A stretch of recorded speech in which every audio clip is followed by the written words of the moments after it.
मित्रांनो, मला बऱ्याचदा असे पेशंट भेटतात की ज्यांचं ऑक्युपेशन हे ड्रायव्हिंग असतं, ज्यांच्यामध्ये बऱ्याचदा त्यांची कंप्लेंट असते की सर आम्ही कंटिन्यू ड्रायव्हिंग करतो, त्यामुळे आम्ही व्यायाम करायला आम्हाला वेळ भेटत नाही.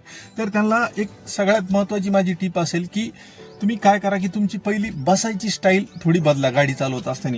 कारण मोस्ट ऑफ द टाइम काय होतं की त्यांचं जे बसणं आहे ते काय होतं की त्याच्यामध्ये ते 90 डिग्री अँगलमध्ये बरेच जण बसत असतात, ज्यामध्ये सीट अशी एकदम त्यांची टाईट असते, ज्याने की काय होतं की लोअर बॅकवर प्रेशर हळूहळू निर्माण होऊन त्यांना कमरेचा त्रास असा थोडा थोडा म्हणजे कालावधीनंतर चालू होतो. त्यामुळं काय करायचंय की ज्यावेळेस पण तुम्ही गाडी चालवत असाल त्यावेळेस दर 1-2 तासाला तुमच्या सीटची पोझिशन थोडी बदलायची. थोडी आता मागं घेतली तर त्याला थोडं परत पुढे घ्यायचं किंवा परत थोडं मागं करायचं. ही झाली पहिली गोष्ट. आणि दुसरी गोष्ट, ज्याच्यामध्ये आपण गाडी चालवत असताना आपली मान समोर असते तर आपली कंबर मोकळीच असते, त्यामुळं त्यामध्ये तुम्ही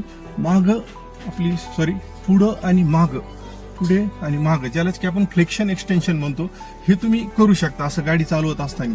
तर ही जर मुवमेंट तुम्ही मध्ये मध्ये केलं त्याने सुद्धा तुम्हाला तितकाच बेनिफिट होणार आहे, ज्यामध्ये तुमच्या कमरेवरचं प्रेशर हे कमी होण्यास मदत होईल आणि तुमचा त्रास सुद्धा कमी होण्यास मदत होईल.